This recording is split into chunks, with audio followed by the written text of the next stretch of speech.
Good morning, everybody. Wednesday, the 25th of January, 2023. Coming at you again before 8 a.m. I had someone call up the shop yesterday, and he was honestly one of the rudest people I think I've ever spoken to. In fact, I would actually say top tier. He was the rudest person I think I've ever spoken to. He called up. I could barely hear him. I just finished, I was like in the middle of vacuuming, so I turned off the vacuum or whatever, and I couldn't really hear him over the phone. I don't know if it was our phones or if it was his phone. He ended up calling 3 other stores before he got onto head office and complained about the stores.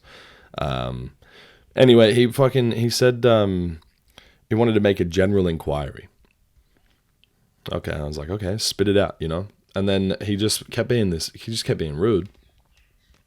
And then at one point, because he was just talking to me so rude, I said, man, I'm not here to be spoken to like that, like, how can I help you? And he says, where's your supervisor? I was like, I went to explain that I'm the only one on. He goes, where's your supervisor? No, you're being a cheeky bugger. And I was like, okay, well, cheeky bugger, fair enough. And I went to explain that I'm the only one on. And he says, listen to you, you're still going. And I was like, what in the fuck? Who's shouting this guy's breakfast? What the fuck was going on with this dude? He was just off the rip. And mind you, it was like just after 10 a.m. So like we opened at 10. So he got on to us like right as we opened, within 15 minutes of us opening.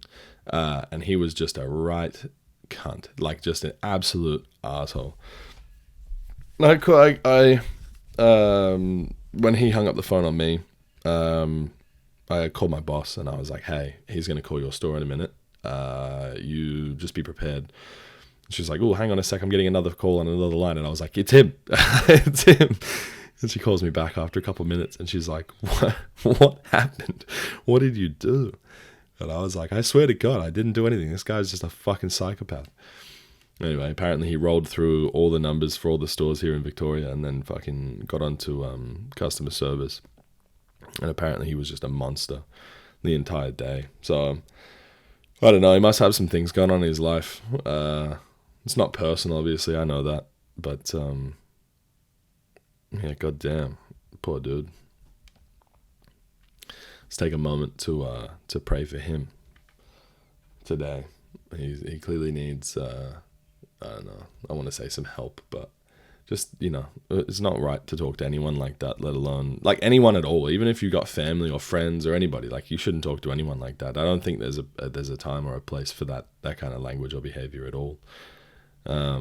He just must have been super stressed out about something. He sounded quite intelligent too, so he probably, he could be a lawyer or I don't know, I don't know, I'm just making shit up. I have no idea what he is. He could be a fucking bum, who knows?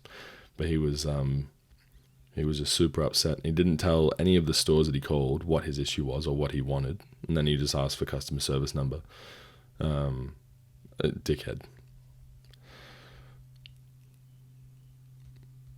I think one of my pet peeves is when people hold on to things. Like hold on to feelings, hold on to frustrations and make big deals out of things that aren't really a big deal. I'm not talking about this guy specifically. There was another incident that happened recently where I made a prank call. It was a 43-second prank call. I was doing a voice. I was Terry. Hello, my name is Terry and I had a jacket put aside. Like, just fucking silly. And I called up one of the other shops and I said I had a 3XL jacket put aside in blue. We don't do 3XL. And so it was clearly a prank call. Anyway, the guy that I pranked, he was like really upset. And I worked with him the next day because I don't work in that shop normally. Worked with him the next day and he was just so angry. Like he looked like he wanted to hit me. That's how angry he was. And, I just feel sorry for people like that, man. Like, you clearly have nothing else going on. You know what I mean? Like, you don't have enough things going on in your life that something like a 43 seconds, like, it was less than 3/4 of a minute, right? Like, if you really broke it down into the simplest thing, it was 43 seconds. I didn't insult anybody. I didn't. All I asked was for a jacket that I had put aside for me that was in 3XL. We don't do those, right? So that's the prank. And I hung up the phone before the minute ended because I was going to laugh. And then me and a coworker told the guy that it was us, and he was just so angry about it. Tried to make excuses like it was about livelihood and it was about hurting his bum knee or something. He just worked a 5.5-hour shift, but really it was just an ego thing. And I don't blame him because I would have been angry at one point too, right? No one likes to be the butt of the joke. But still, like, to be harboring that much negative energy, that much anger towards something, even after almost 24 hours had passed.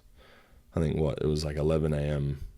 when we spoke about it, and it was just before 5 p.m. the day before. So it's at 16 hours. 18 hours. No, well, it is what it is. I just don't understand. I don't understand how people can hold on to shit like that for so long. I had one of these podcasts where I spoke about family. I spoke about unconditional love, and I realized after that there was like a sort of almost ridiculousness, right, to the sentiment I had, which was, if I've chosen my stepdad and my step siblings choose not to speak to him, then that means that I like the one pivotal relationship isn't. Makes them not my family, right? And I think that's like, it's fair in some aspects, but I think in other aspects there's like, I know them and I have relationships with them beyond my relationship with my stepdad. And so my choice to not continue those relationships or not to be as active in those relationships has less to do with it's almost conditional love, right? Like in a way I'm saying that I love you're supposed to love family unconditionally. I can't understand how they can't love unconditionally, but then I'm putting a condition on it, like the pivot of my stepdad being like the reason that I would have a relationship with him. But it makes it a sticky situation, right? Because then there's this issue of, well, I would have a relationship with my stepdad's kids or my step siblings, and he wouldn't have a relationship with them. So I couldn't talk to him about things that were going on. Or like, you know what I mean? Like if I caught up with them or anything like that, I couldn't discuss that with him. And then that creates this like awkwardness. And I'm sure maybe, even though he would say there would be some sort of contempt there. So family's sticky. And people hold on to shit. I hold on to shit too much. I'm not judging anyone else for it. I think it's you got to pick and choose what you're going to hold on to, though, and what you're going to get angry about. I think that one thing I work on really, really often, I guess, is the word. I put myself through a lot of reflection, and I work on thinking about things from different perspectives, and I work on putting that effort into understanding other people by understanding myself better, So this guy that got angry about this prank call, like, we're not going to pretend it was anything other than a bruised ego, right?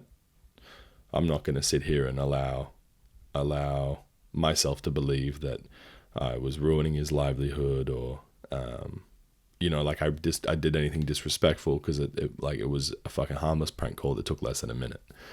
And so for him to still be holding on to that anger the next day, that has to be a bruised ego. There can't be any other reason for it. But I'm not judging. I can't judge what bruises somebody's ego, right? Because I've had my ego bruised before.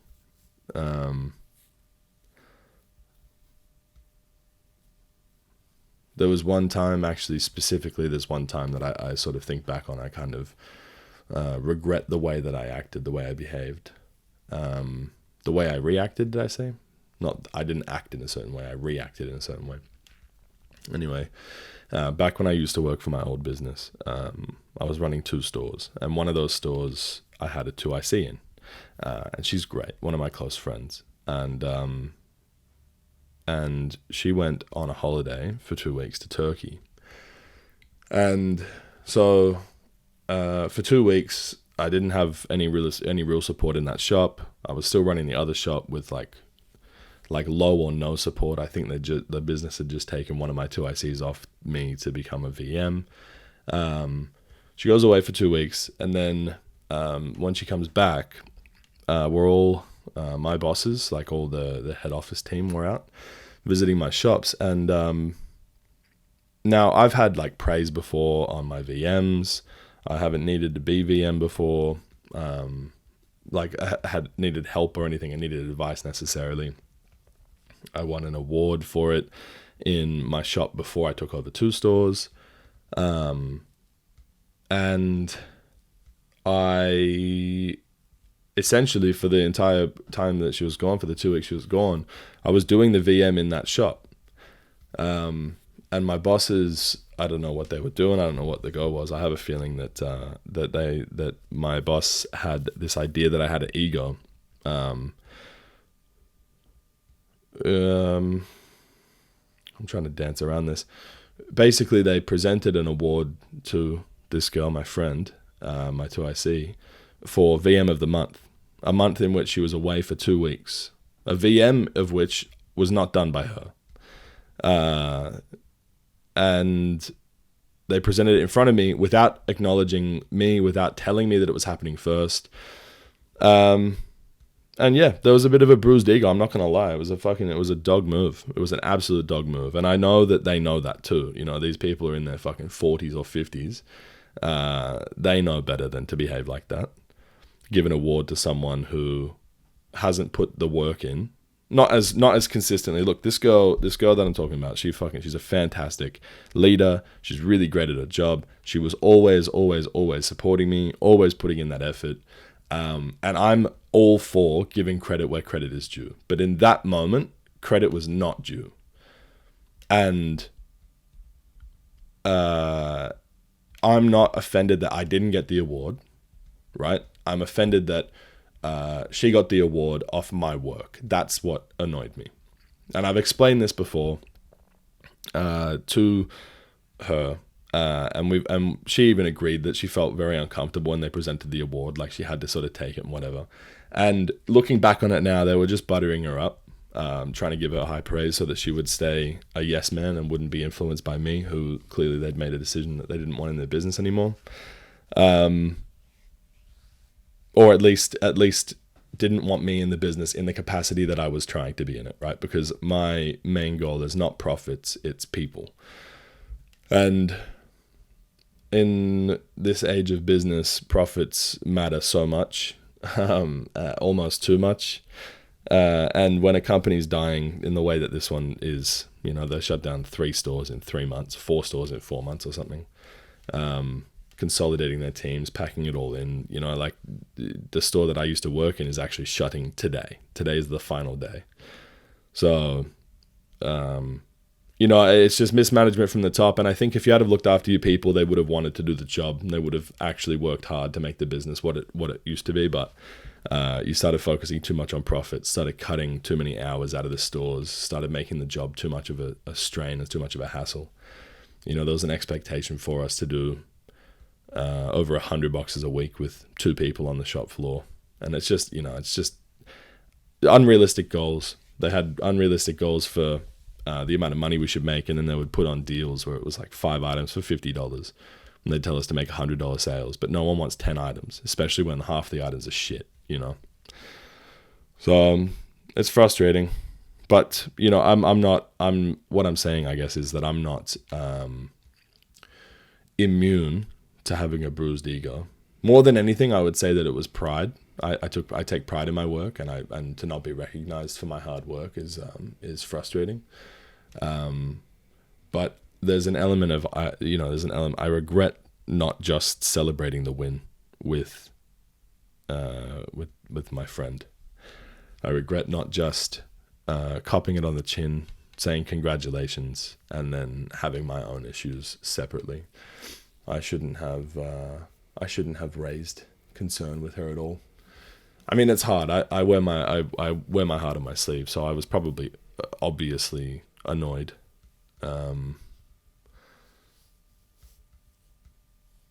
But I just don't think it's anyone else's responsibility, right, to put someone's ego in check. You know, I had approached my boss saying that I wanted to step down from the dual site role, saying that I couldn't do good work because of the limitations that were put on me. I wanted to do good work, and that was affecting my ego. But if we just look up ego real quick, ego is like,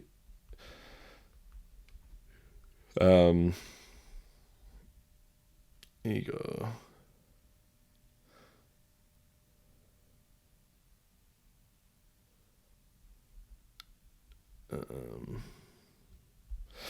Ego definition. Why can you not just type in ego and it just doesn't come up with the definition straight away? Ego definition: a person's sense of self-esteem or self-importance. A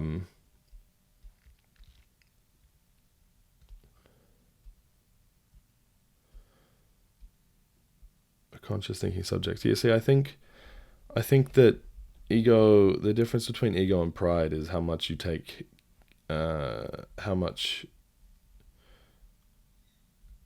you, is whether you identify as just yourself or whether you identify as part of a whole, right? Like as part of the group. So a feeling of deep pleasure or satisfaction derived from one's own achievements, the achievements of those with whom one is closely associated, or from qualities or possessions that are widely admired, right? So consciousness of one's own dignity. I guess it's pride more than anything. Ego is where I put it on other people. Ego is more like where I say, oh, I'm really good at this job. In fact, I'm better than these people at this job. Which in this scenario, it's like there's such a fine line, because I was bothered by the fact that this person went away for 2 weeks, was not in the country for 2 weeks, and got an award because the store looked great. But the store looked great because someone else was there running it. You know, someone else was there looking after the store. And when that was challenged, they said, oh, it's because of how consistently you keep this store clean. And it's like, okay, well, I mean, we can't argue with that. So that's fine. And there's pride there because it should have been presented to the store. It should have been presented to everybody. But they went out of their way to present it just to her with two ulterior motives. One of them was to put my ego in check, or what they perceived to be an ego in check. And the second was to butter her up and make her feel really good so that they could continue to ask things of her, which they did. They managed to get her to do a bunch of different things, do all their bidding. And now she's running one of the more successful stores in the state. But that's going to come with consequences eventually. And they're playing out right now in front of everybody. So I just hope it doesn't all turn sour or take a turn for the worse, you know.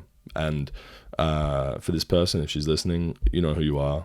You're a fucking champion, and I am proud of you. And I'm sorry that I couldn't look past my frustration at upper management to just be happy for you. I hope you understand.